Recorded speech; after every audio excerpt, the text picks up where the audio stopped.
Well, race number 8 for our World Pool Race Meeting, Hong Kong viewers, international viewers, is the Ridgemont Garden Province Stakes. It's over 1,600 meters. It's one of our premier Group 1 races in the country for the fillies. And this 1,600 meter race has attracted a super field. But before we get to that field, and this race should be off at 1700 hours sharp, 5 p.m. local South African time. Let's have a look at the rerun.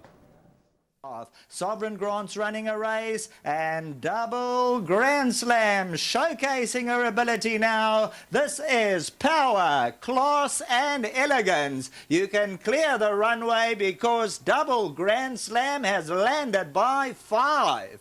Mia Moo or Raskova in a vote for second and third. Then Well, that replay does tell you the ability of Double Grand Slam. When she is on a song, she is really difficult to beat. That race, she made the opposition look ordinary, and there were some classy horses behind her. She's a talented filly. She's horse number 3. We'll bring up the field and have a look at all the runners and give you some comments. It is a field of 11 that go to post Sheldon. And firstly, let's touch on the quality of the field. These are some of our best fillies in the country.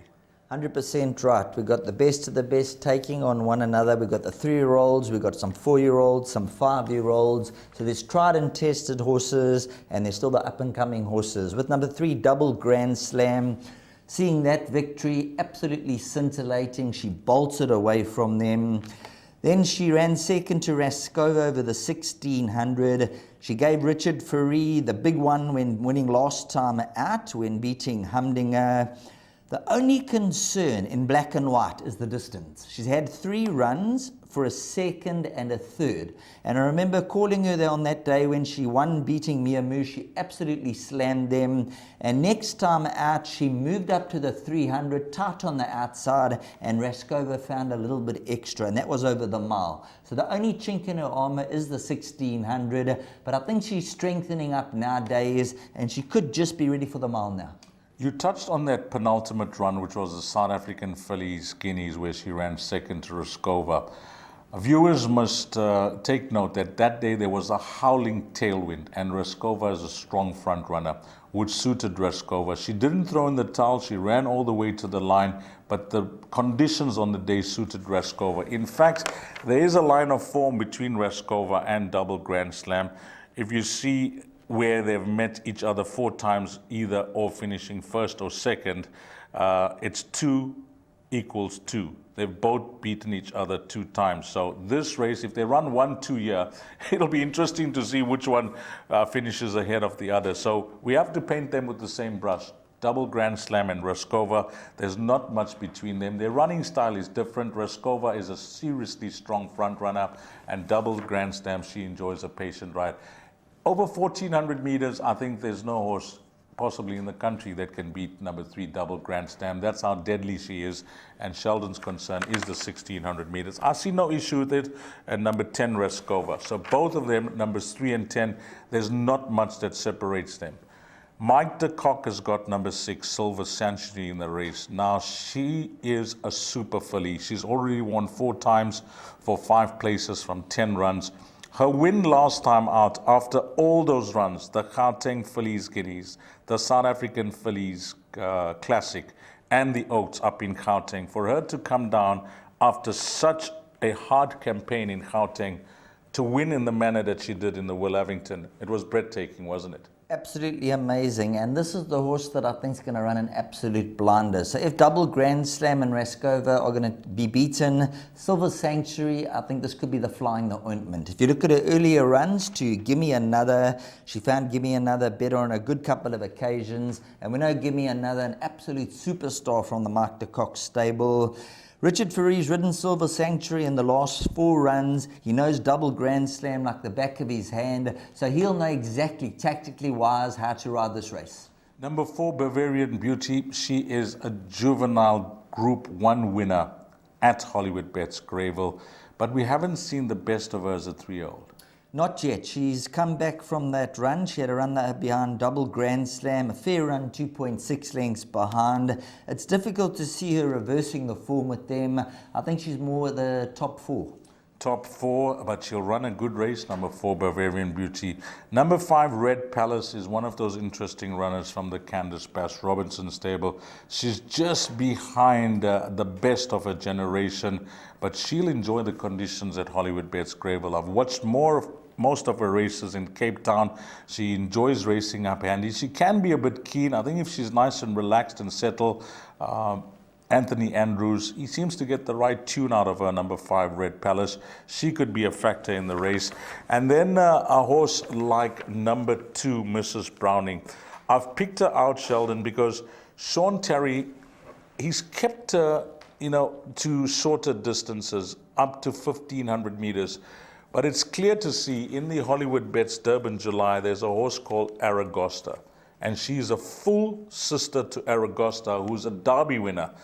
I've been waiting for Sean to step her up over a bit further. And Sean Terry, he's a trainer who just rises to the occasion with these horses on these big race days.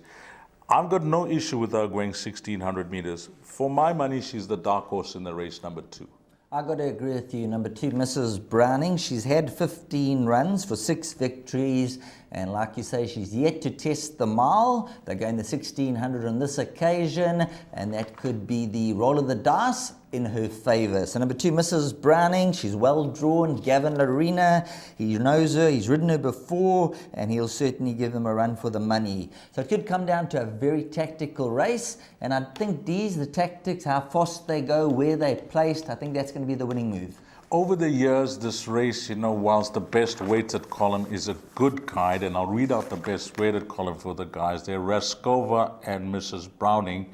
In fact, Raskova at a 119, Mrs. Browning at a 118, and Double Grand Slam, so 2 and 3 at a 118. Then you go on to Bavarian Beauty, number 4 at a 116, along with number 6, Silver Century. So it is tight in the best weighted column, nothing separating itself from the field. One more runner before we try and wrap things up here is number 9, Hold My Hand, from the Glenn Cotson stable. She surprised me I know that she's got the ability, but she surprised me last time out how close she got to Silver Century. Well, this was a horse earlier on that they thought that she was going to go right through the divisions and win graded races. She's been a little bit disappointing. She's still a 2-time winner, but that last run, that was top run. She really took off in the closing stages. She was closing them down hand over fist. And I think the 1,600, if they go an exceptionally good pace, I wouldn't be surprised to see number 9, Hold My Hand, and Samanga Kamalo right there when the whips are cracking. I mentioned that, often you can get a result in this race over the years. When it's quality versus quality at weights for age races, the cream usually rises to the top. What's going to happen now in race number 8? Well, Sheldon, summarizing, are you expecting a form result with the class packages, or there could be an upset? I'm looking for a form result. I think number 3, Double Grand Slam, and number 10, Raskova. Those are the 2. And then horses like Silver Sanctuary and Mrs. Browning. So I'm looking for pretty much a form result. Well, Sheldon thinks that Double Grand Slam and Raskova are going to run 1-2 like they've done on many occasions in the past. It's 2-all when it comes to victories when they've met each other, finishing first and second. And then number 6, Silver Century, as the horse that could be the meat in the sandwich. So that is a wrap of race number 8. It's a Ridgemont Garden Province Stakes over 1,600 meters, one of the premier Group 1 races on the South African racing calendar. It's an absolute humdinger, and we're not pointing you in the direction of horse number 8 because her name is Humdinger. But the winner could come from numbers 3, Double Grand Slam, 6, Silver Century, and 10, Raskova.